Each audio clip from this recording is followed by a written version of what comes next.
Hello guys and welcome once again to my channel pets infomania. So guys, आज की जो हमारी dog breed है दैट इज़ रॉटवाइलर, जिसके बारे में पूरी डिटेल से बात करेंगे। रॉटवाइलर ब्रीड कहाँ से आई, घर में रखने के लिए कैसी है, सारी डिटेल्स इस वीडियो में बताने वाला हूँ। वीडियो को एंड तक देखिएगा। तो चलिए शुरू करते हैं। सो गाइस, रॉटवाइलर की बात की जाए तो रॉटवाइलर बेसिकली जर्मनी की ब्रीड है। जर्मनी के लोग इसे रखते थे, इससे ब्रीड करवाते थे, इससे काम लेते थे, और जहाँ पे इनको रखा जाता था उस टाउन का नाम था रॉटवाइल, जो कि जर्मनी में है। तभी इस ब्रीड का नाम रॉटवाइलर रखा गया, जिसका नाम इनके शहर, जर्मनी का एक शहर था रॉटवाइल, जहाँ से इनका नाम रॉटवाइलर पड़ा। सो गाइस, जर्मनी में जो लोग थे रॉटवाइलर से बहुत ज़्यादा काम करवाते थे। फॉर एग्जाम्पल, गोश्त से भरी रेडियाँ इनसे खिंचवाते थे और भी ज़्यादा इनसे काम लेते थे, जिनकी वजह से रॉटवाइलर काफ़ी ब्रीड कराया और काफ़ी बढ़ता गया। लेकिन उसके बाद जब उस काम के लिए रेलवेज आ गई, जब उन्होंने टेक्नोलॉजी यूज़ करना शुरू कर दी, तो रॉटवाइलर की डिमांड काफ़ी कम हो गई और ऑलमोस्ट रॉटवाइलर ब्रीड जो है वो खत्म होने पे आ गई। गाइस, रॉटवाइलर बेसिकली दो टाइप्स के होते हैं। Number 1 American and number 2 is German. German Rottweiler American Rottweiler से थोड़ा बड़ा होता है, और जर्मन रॉटवाइलर जो है उसकी टेल जो है वो पूरी होती है और अमेरिकन की क्रॉप होती है। अमेरिकन केनल क्लब के अंदर वही रॉटवाइलर रजिस्टर्ड होता है जिसकी टेल क्रॉप होती है। सो गाइस, इस चीज़ को याद रखना। अब बात करेंगे रॉटवाइलर ब्रीड जो है वो बेसिकली कहाँ से उठी और कहाँ से दोबारा अमेरिकन केनल क्लब में रजिस्टर्ड हुई। सो गाइस, जैसा मैंने आपको बताया था, रॉटवाइलर ब्रीड ऑलमोस्ट खत्म होने को आ गई थी, लेकिन उसके बाद रॉटवाइलर जो है पुलिस में चली गई। पुलिस में काफ़ी अच्छा रिकॉर्ड रहा। पुलिस का काम जो है रॉटवाइलर से काफ़ी अच्छे तरीके से किया। पुलिस में काफ़ी अच्छी जगह बनाई इन्होंने, जिसके बाद रॉटवाइलर को अच्छे तरीके से ब्रीड कराया गया और ऑलमोस्ट 1.5 लाख से ज़्यादा रॉटवाइलर अमेरिकन केनल क्लब में रजिस्टर्ड कराए गए थे।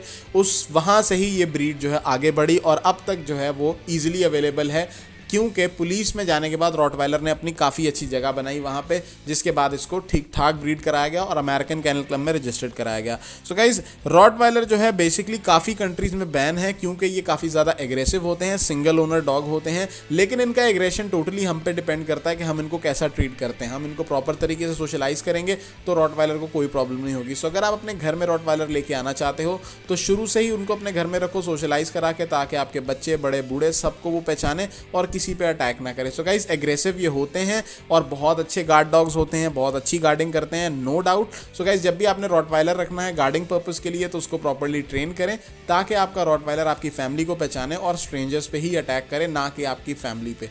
So guys, this was something about Rottweiler. और रॉटवाइलर की बाइट फोर्स की बात की जाए तो नेशनल ज्योग्राफिक पे एक बाइट कंपैरिजन का शो था, जिसमें जर्मन शेपर्ड, पिटबुल और रॉटवाइलर को एक बाइट करवा के चेक कराया गया था कि इनकी बाइटिंग फोर्स कितनी है। तो रॉटवाइलर की जर्मन शेपर्ड से और पिटबुल से दोनों से ज़्यादा बाइट फोर्स थी।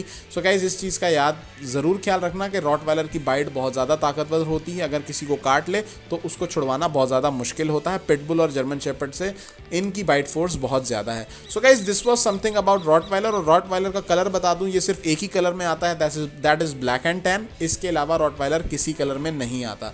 सो गाइस, रॉटवाइलर के कलर का आपको बता दूँ, रॉटवाइलर सिर्फ एक ही कलर में आता है, that is black and tan. इसके अलावा रॉटवाइलर किसी कलर में नहीं आता। सो गाइस, रॉटवाइलर एक मस्क्यूलर डॉग है, medium to large size dog breed है। अगर आपके पास जगह बड़ी है तो आप रॉटवाइलर रखो। अगर आपका घर छोटा है, अपार्टमेंट में रहते हो, तो रॉटवाइलर आप नहीं रख सकते। वो तंग हो जाएगा, फ्रस्ट्रेट हो जाएगा और हो सकता है वो अग्रेसिव भी हो जाए। So guys, this was something about Rottweiler. I hope आपको वीडियो अच्छी लगी हो। वीडियो अच्छी लगी हो तो लाइक करो, चैनल को सब्सक्राइब करो और शेयर करो। Love you all.